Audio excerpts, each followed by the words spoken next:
picking up the monastic form.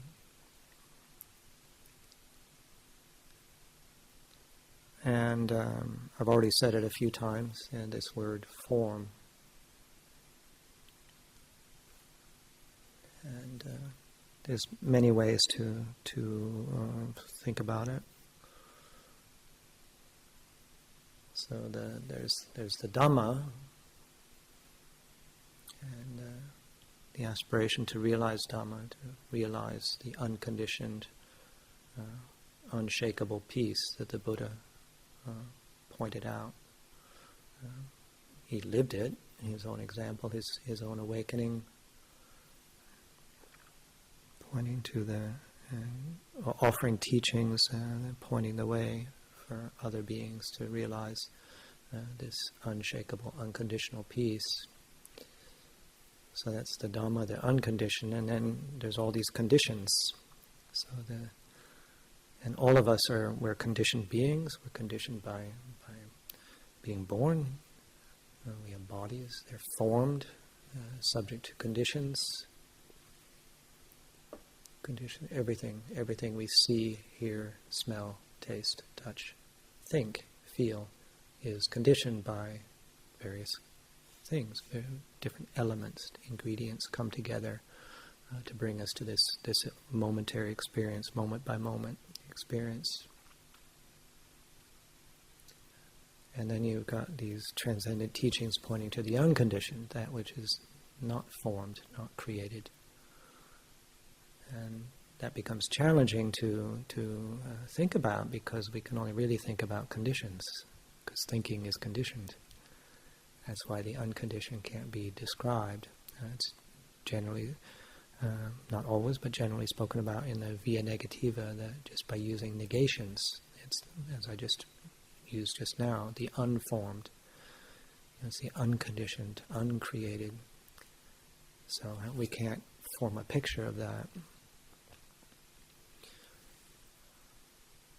It's also learning how, going back to the form, is learning how to use form, whatever form we find ourselves in terms of our living situation, whatever bodily form we find ourselves in, whether it's healthy or sickly, young or old, whatever, is to learn how to skillfully use the forms that we find ourselves in, to shape as much as possible. We do have a certain amount of agency and control, and sometimes things can get out of control. But we do have choices. We're not subjects of fate. It's not just, at least within our understanding of the Buddha's teachings, and also just looking, watching. Not just taking teachings on board as true, and it's not a belief system. So if we can hopefully channel ourselves, make choices, wholesome choices, skillful choices, so that we're living in forms and at least a great deal of the time that lead onwards, lead also inwards, to be able to look inwards in wholesome ways. To be able to realize the Dhamma, to see the things that are binding us to stress, to suffering, to dukkha, binding us to discontent. And so putting ourselves into various forms, and this is, I mentioned earlier, just a few minutes ago, this is a monastic form. Technically, the Anagarika form is you're still a layperson. It's but living a monastic form, and also living a renunciant form. So the precepts, instead of the 5 precepts that was greatly encouraged by the Buddha and people since him, you're changing the 3rd precept from sexual misconduct to no intentional sexual activity whatsoever. And so that becomes it's a celibate form. It's a celibate form. The first, second, fourth and fifth precepts remain the same, but then we get into the 6, 7, and 8. So 6 is not consuming food at inappropriate times. So in this form, that's not taking solid foods from noon until the following dawn. Yes, we can. There's a few things we can consume. The Buddha allowed a few things that he referred to, at least in English, it's referred to as tonics. Things like sugar, honey, oil, molasses, ghee, butter. Things that had some calories, and so that you could use that as a tonic if you were low on energy. Juice, teas and things like that, coffee. So that's there's a renunciant aspect to that. So it's giving up. One could question, well, why? What good is that? It's a great simplification. So we're just eating in the early part of the day. It simplifies things, simplifies the task, the chore of the kitchen. Donors, it's not putting a burden on people donating the food things. Energetically, for a lot of people, it's energetically very, very helpful. Our evenings, our later day, later in the afternoon, evenings, we're not having a heavy food or food in our stomach, so we tend to, not everybody, most people, there can be a brightness because we're not digesting food. I think most of us know what it feels like to eat a large meal and then try and meditate. For those of us who've done, especially retreats where you have meditation fairly soon after the midday meal, it can be pretty interesting. And so there's a few also practical reasons. So the seventh precept around refraining, the way it's phrased is entertainments, beautifications, and adornments. So here again, it's a simplification, and by adorning ourselves, whether it's our hair or wearing adornments, it's a great way of expressing ourselves, which is nothing inherently wrong with that. But we're looking inwards at how we, why would I want to express myself in those ways? Am I trying to draw attention to myself? I mean, there's a whole slew of things that we can reflect on. What is it that would make me want to do that? And it's not that those feelings and thoughts necessarily will never come up, but we're in a form that can reflect on that, to reflect on how we view our self, our image, our sense of identity. We don't get to choose, our dress code. I mean, we're all wearing, I think the most you can say is that maybe one set of cloth is a slightly different tone of either brown. The white, white is either white or white, so it's either clean or dirty. So we have great simplification also. We don't need to, when we get up in the morning, I don't have to figure out what I'm going to wear. That's a great simplification. It's also an archaic form, which can be, for some of us, it can maybe be a little bit challenging in that, wearing an archaic form of cloth like this. Entertainment. So sometimes the translation is no singing and dancing, so that's part of it. And also we don't have television or anything here. We do have limited access to the internet, and we refrain from using that inappropriately. So just using the internet for either monastery business or wholesome viewing of things, either Dhamma-centric things, or if we need practical help on things, we could be looking at the internet or using the internet for communication. But we're not... You don't find us in the cinema down in Chichester. At least I hope not. So, not going out and just entertaining ourselves.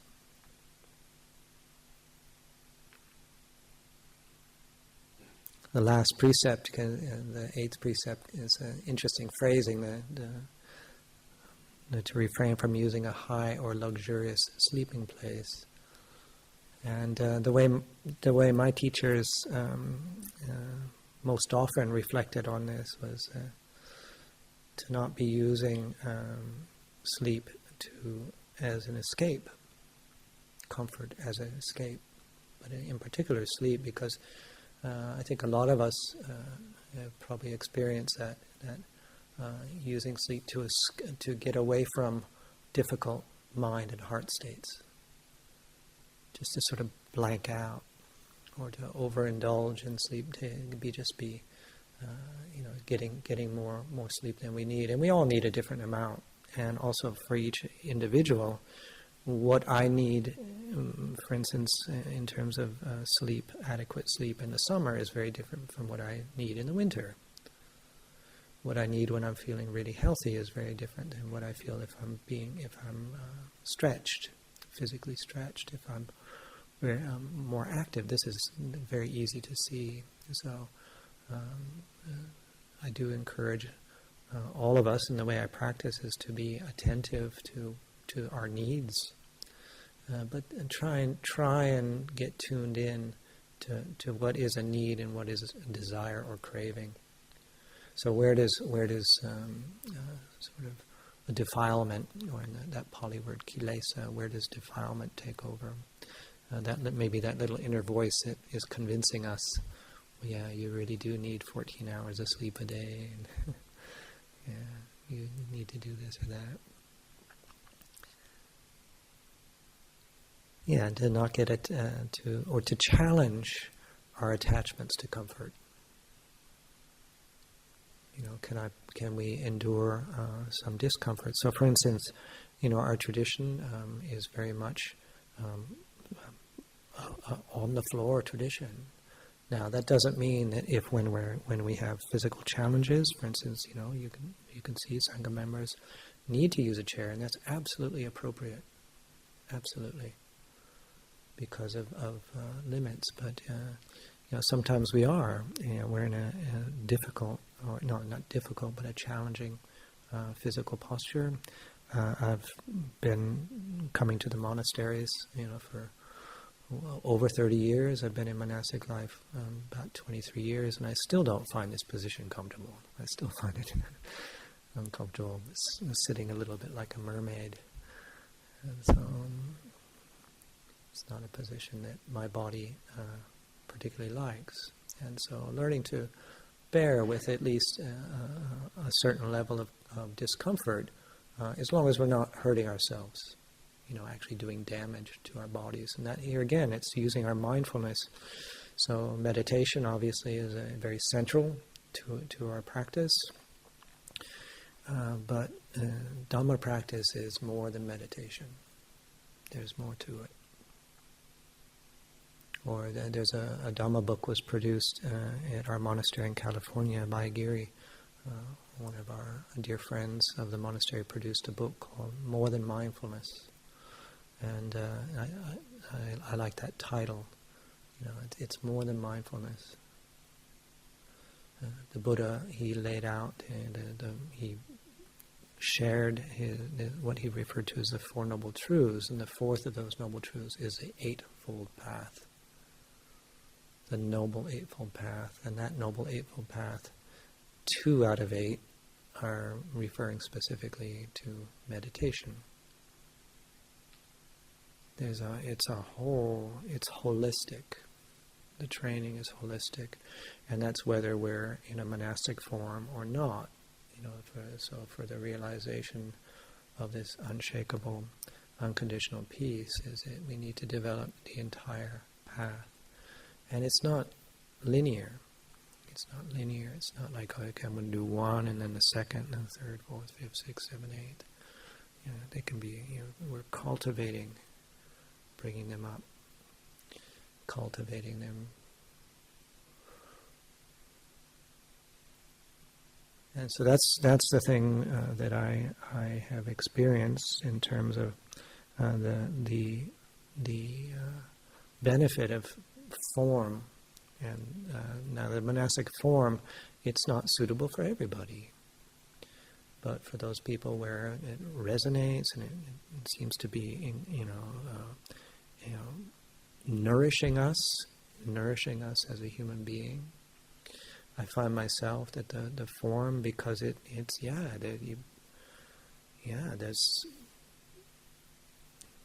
do things that I wouldn't necessarily do.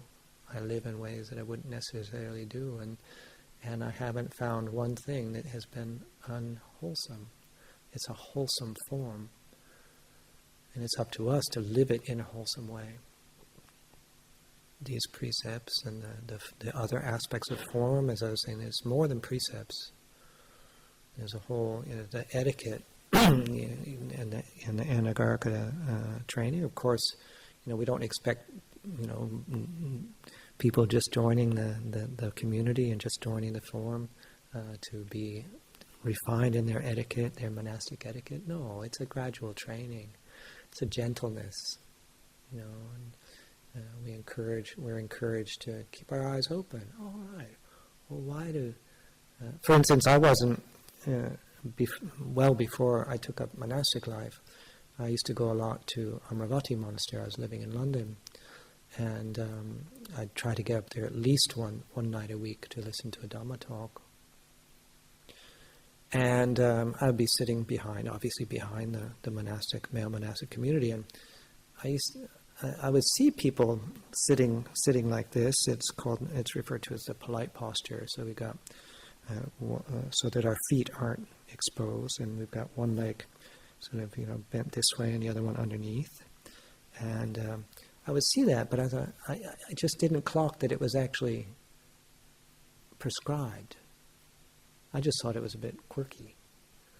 And then it wasn't until I was well into my probably a few weeks into my Anagarika training period that it was Ajahn Ahimsako. He kind of I came up to, I'd do something near him, maybe after the meal, maybe collecting his bowl or something, and he says, "Oh, do you have any?" And he asked me very gently. He said, "Do you have any injuries?" I said, "No injuries." He says, "Well, the form is to sit like this when we do certain chanting and when we listen to Dhamma talks." And it was this lovely, gentle pointing out something that I just, I wasn't tuned into. So these are minor things in many ways, but there is a form. It's an ancient, archaic form, which, and in particular this posture for the Thai tradition. And so picking up, seeing what people are doing gently, chanting, learning how to commune in various ways as well, working together, and utilizing the forms. And it doesn't mean we need to like them. Just because they're there, it doesn't mean we necessarily have to like bowing or like chanting or like sitting like this. But it's using these things to also explore desire. So to transcend liking and disliking.